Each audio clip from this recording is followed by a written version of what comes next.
Mates Ninja here with Yombe. He's got a little bit of something going on in his rhomboids, so we're going to try and do a specific treatment around here. So it's in between this sort of line here. So I'm going to warm it up for a start, and then we'll kind of really target in on the spots that have been bothering him for a little while. How long you been feeling it for, man? I just got back into some training like the last couple of days, so it's really recent, man. Pretty acute. Yeah. So when you got acute things, doesn't mean that we can't treat it. It just means we've got to be a lot more mindful that it is still probably knitting up and things like that. And so it's really important that we listen to what the messages are. So I'll be talking to Leo in a minute and asking him if it feels like it's good pain, if he's ready for it, or I've got to back off, whatever, or I'm disconnected. All those different things, I want to find out the information, and we want it to feel therapeutic.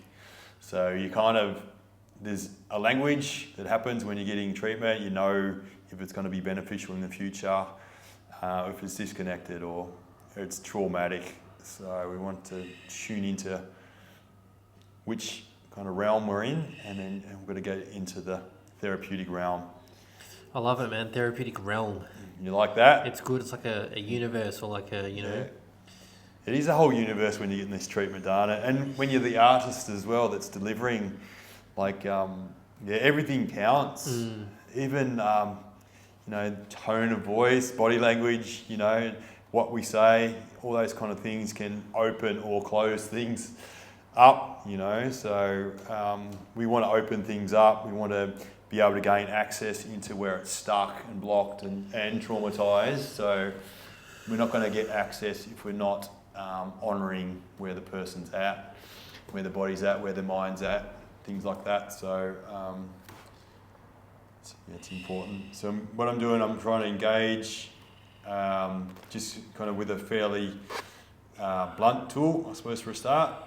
Broad tool, that's what I was looking for, and then I can hone in a little bit sharper with that pisiform and hit right where that tendon joins onto the shoulder blade there, the scapula, and I'm just going to pin that, and that's, I can just tell by Leo's body language that it's hard for him, so I'm not putting that much pressure, probably a 30% pressure, but it's really... Is that all, huh? That's all? 30%, yeah. It's zinging, so...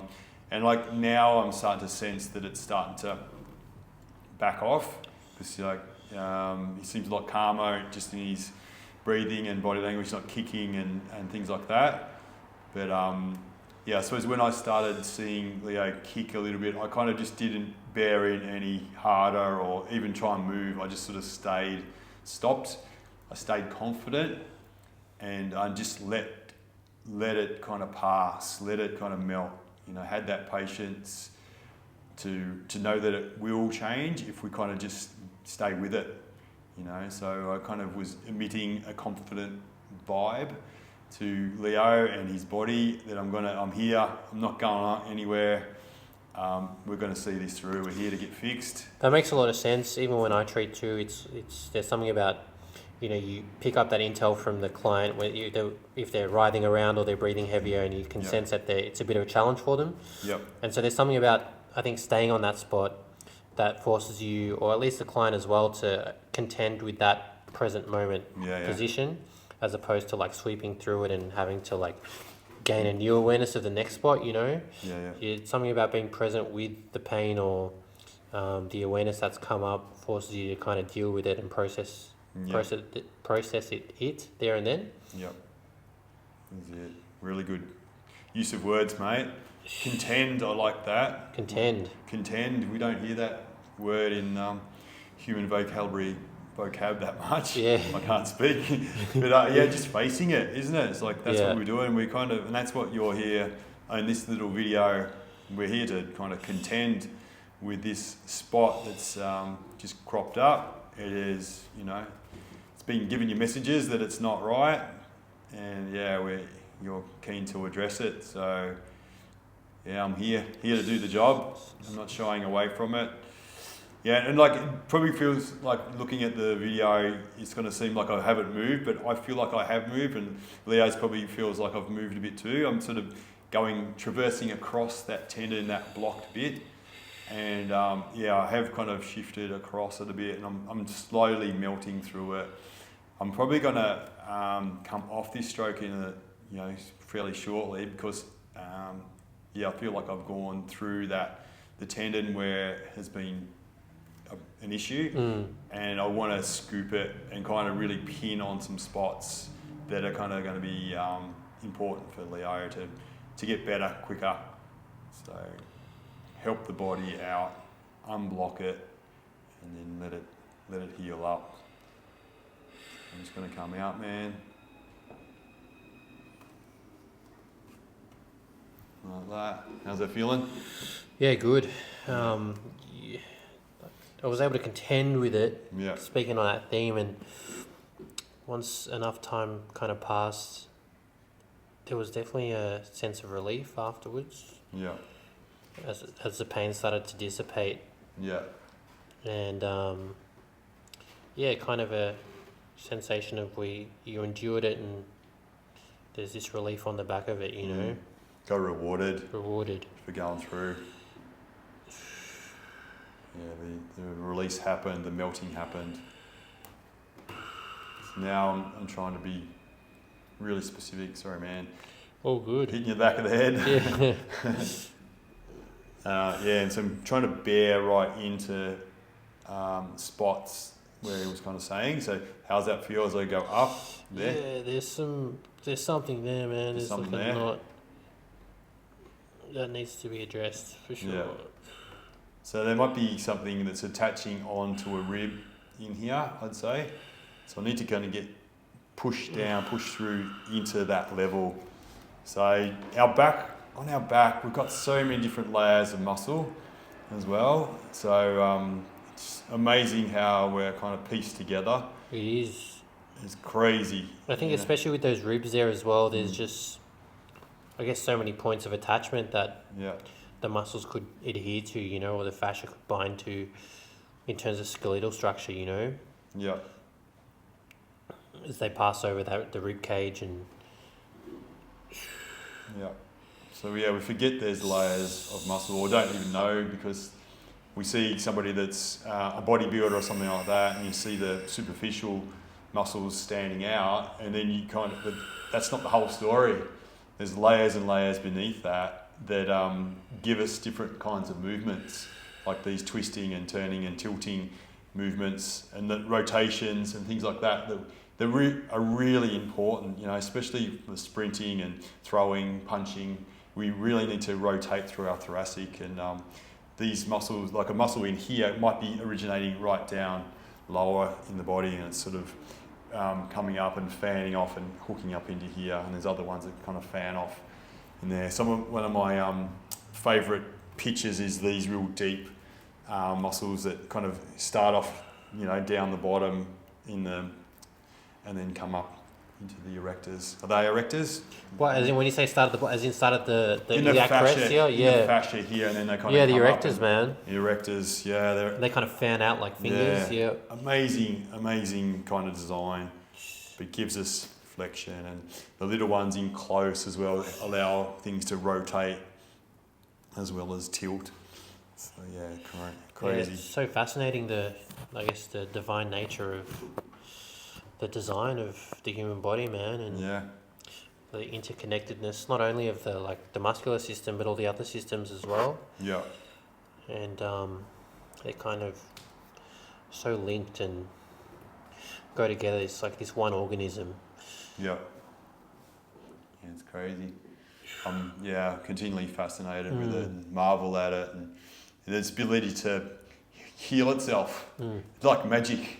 You know, it just knows, you know, and like we can kind of help out our own healing, or we can get in the way of it, you know. We can keep on knocking the scab off, or we can, you know, keep on putting dirt into the wounds or salt into the wounds and scarring it up type of thing, you know. So it's, but if we kind of are in alignment, keep the wound clean type of thing, and listen to our body, what it's telling us to do, we can come back good as new, sometimes even better, you know, because we've learnt from the experience, and we appreciate movement and health and freedom and strength and different things like that, balance. So, how's that spot there, man? That's good, man. Like, I follow through. not as intense, but it's still important. Yeah, really important. If I go down a little bit. Yeah, absolutely. That's yeah. Starting to kick a bit more now, but yeah, I reckon that's where my spot is. Oof. Just there. Yeah. So yeah, like we're just sort of trying to clean that spot on the ribs in here. We're on the transverse process. I think I'm pretty. I reckon it's that. If I go there, that's more rib, I think, and if I go deeper, it'll be a transverse process. So yeah, it's good. You have to take my word for it. You're not feeling what Leo's feeling. Yeah, I'm just trying to feel for solidness, and just be guided by Leo and his breathing, and he's verbally telling me I'm on the spot. Oh, definitely. Yeah, so I'm bearing in quite strongly now, and I feel like this is the spot. So we want to clean this out. Yeah, that's the one. That is absolutely. Well, I felt that, man. No, There's a good. little gristly ball in there that we just sort of tried to escape my clutches, if that's the right word. Yeah, man, tried to run away from you. Tried to run away, but I wasn't having that. No. Yeah. Get him. Yeah. So, in there. So yeah, just letting Leo breathe, let him be intuitive if he wants to move his shoulders or anything around, and kind of try and enhance the treatment, so engages more, or give himself a break as well. So sometimes you can kind of manage that in a way, because you can kind of, if you feel like it's just, you just need a little break, you can kind of move a little bit, and it stops the engagement so much, or it kind of puts you into a different kind of aspect of that same rib in this case, and then you can kind of move again and go back into it. You can breathe. You need to verbally say, can you just back off for a minute, or just go to change your angle. So you can kind of use your own intuition when you're receiving treatment, and tell the person, this is intuitively what I'm feeling you should do. And hopefully your practitioner is humble enough to be guided by you, and not just want to force their will onto you, so. Yeah, that's such a good angle. Yeah. Still feels like you're spot on. Cool, yeah. I'm just sort of been intuitively doing it as well. Like I'm just feeling for where the tension points are, and as I'm kind of having a slight angle so that the stroke will move when the speed hump dissipates. So, and I've just been doing that. So it just means that I've been just getting onto fresh knots, calcifications, whatever is in here, and we've just been clearing it, millimetre by millimetre.